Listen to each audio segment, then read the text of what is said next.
Olá, eu sou a Bianca Grella. E eu, Ricardo Loretella. Hoje vamos falar sobre serviços de urgência e emergência e temos como nossa convidada a doutora Tassiana Pita, médica hematologista pediátrica, com especialização em administração de serviços e saúde. Na SBCD, ela atua como diretora técnica de urgência e emergência. Seja muito bem-vinda, doutora. Olá, obrigada pelo convite e pela oportunidade em poder falar um pouquinho mais aí sobre urgência e emergência, que é uma área que eu tanto gosto, tanto admiro. Muito obrigada. Prazer é todo nosso.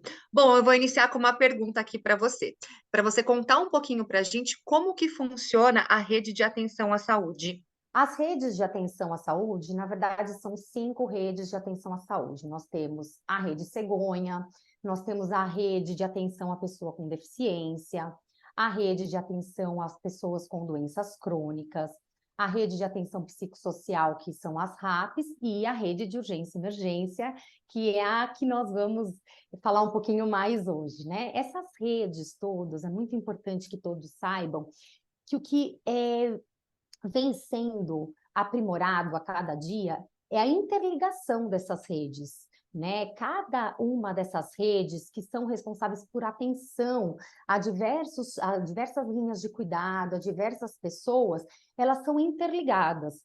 Então, a rede de urgência e emergência, por exemplo, ela é interligada por uma central de regulação, que é muito importante a gente depois explanar um pouquinho como que ela funciona quando a gente conversar mais sobre a urgência e emergência, mas que essas redes elas se interligam por sistemas de regulação, o que faz com que o paciente certo esteja no lugar certo. Isso é Hum. muito importante. Legal, acho que acaba linkando um pouquinho para a próxima pergunta que eu ia te falar, que ia te fazer, que é como que funciona essa entrada, né, do paciente na urgência e emergência. Legal. A urgência e emergência, quando o paciente procura uma unidade de urgência e emergência, ele precisa ser atendido na sua maior gravidade, na sua necessidade. Para isso, a gente precisa entender qual que é aquela gravidade, qual que é aquela necessidade do paciente. E com isso, existem o acolhimento com classificação de risco. Ele é primordial para a gente estratificar a gravidade daquele paciente, entender qual a necessidade daquele paciente, se é imediato, ou se ele pode esperar um pouco mais dentro da própria unidade de emergência e urgência, ou se ele precisa até ser depois transferido para uma unidade de maior recurso. Esse é o maior desafio da urgência. Então, as pessoas são capacitadas para fazer o acolhimento com classificação de risco, precisa ser um profissional de nível superior para que ele, em pouquíssimo tempo, dentro de um momento de classificação, seja estratificado. Qual que é a sua gravidade? Se ele for classificado, são 5 cores, né? E se ele for classificado como laranja ou vermelho, que são pacientes que demandam maior risco, maior gravidade, eles estão direcionados para uma ala dentro do setor de urgência e emergência, que tem os médicos, que tem toda uma equipe de enfermagem multidisciplinar que vai atender o seu paciente na sua maior demanda. Isso é super importante, primordial, para que todos esses pacientes sejam atendidos, como eu disse, vou falar bastante sobre isso, paciente certo, no lugar certo. Com essa entrada, se o paciente puder esperar um pouco mais por esse protocolo, são protocolos muito bem estabelecidos, muito bem treinados, no qual o paciente ele pode ou não aguardar um pouco mais, a depender dessa classificação. Então, ela é primordial mesmo para que ela ocorra. E aí, os pacientes eles vão estar nos diversos setores dentro da urgência e emergência, sendo atendidos com as suas demandas, as demandas que serão necessárias. Esses protocolos, doutora Tassiana, que você diz, quais são esses tipos de protocolos? Enfim, quais são, se você puder dizer, explicar um pouquinho alguns deles, protocolos de urgência e emergência. Os protocolos nada mais são do que uma organização dessa rede de urgência e emergência para atender o paciente nas suas principais demandas. Então, eles são estudados, os protocolos de urgência, são estudados atendendo uma demanda epidemiológica da região ou até do país.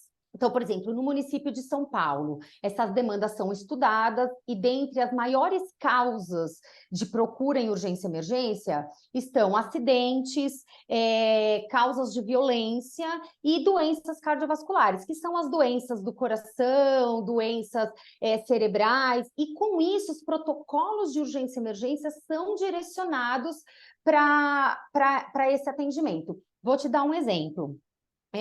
Protocolo de dor torácica, um protocolo estipulado em todas as portas de urgência e emergência, que você tem um tempo para atender o paciente e atender bem esse paciente de uma maneira muito rápida, muito estratégica e muito resolutiva. Dor torácica são aqueles pacientes que podem ter um infarto, que todo mundo conhece, uma dor no peito e que possa ser um infarto. Outro exemplo são os acidentes vasculares encefálicos, que é o famoso AVC, que muita gente conhece, e o AVC também é um protocolo de urgência e emergência, baseado nesse dado epidemiológico que eu falei para você, nesse estudo da população, que a população, o que mais a população procura o setor de urgência. E outros protocolos, como, por exemplo, como o sepse, que nada mais é do que popularmente conhecido com infecção generalizada. São protocolos, Ricardo, que eles, estudando essa população, eles são implantados na urgência e emergência para seguir um padrão de qualidade rápido, estratégico e resolutivo. Então, o paciente vai ser muito bem atendido, principalmente numa sala de emergência, por exemplo, dependendo daquela classificação que eu expliquei.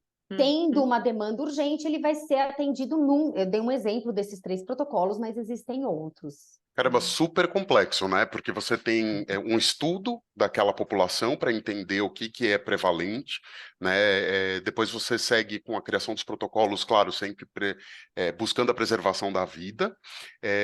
E aí o que me pergunto isso traz uma série de desafios, né? Isso traz desafios que a gente, como leigo, não pode nem imaginar. Quais são os maiores desafios em trabalhar com urgência e emergência? Acho que tudo é um desafio, mas quero ouvir de você. Verdade. Os desafios, eu acho que eu vou dividir a sua pergunta em 2 partes. Eu acho que, assim, tem os desafios internos, como eu mencionei no início, da regulação. A regulação, ela é a alma de todas as redes que eu expliquei. Das 5 redes de atenção, ela é a alma porque ela interliga os pacientes, né? Ela interliga um paciente, por exemplo, você tá atendendo um paciente na urgência e ele demanda um maior recurso, uma maior complexidade. Como que ele vai para essa maior complexidade? Por exemplo, como que ele vai para um hospital? Através dessa central de regulação, que é algo extremamente fortalecido, principalmente aqui no nosso município. Então, a central de regulação, que é a CRUI, muita gente já sabe a sigla, Central de Regulação de Urgência e Emergência, ela é a alma da urgência, porque ela faz o paciente certo no lugar certo. Se o paciente demanda um maior recurso, uma maior complexidade, é através dessa central municipal que ele vai para esse recurso hospitalar, por exemplo.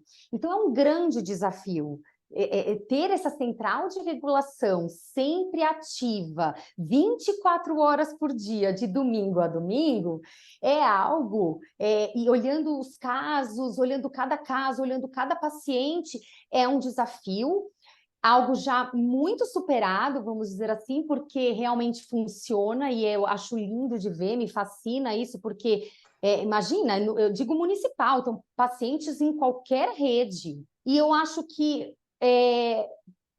terminando a resposta à sua pergunta, um desafio mais global, eu acho que é a questão do paciente, que a gente recebe muito paciente na urgência e emergência, e a gente gostaria que esses pacientes estivessem mais vinculados à sua atenção primária à saúde, que é tão bela e um programa tão maravilhoso, no qual os pacientes acompanham, fazem a sua prevenção.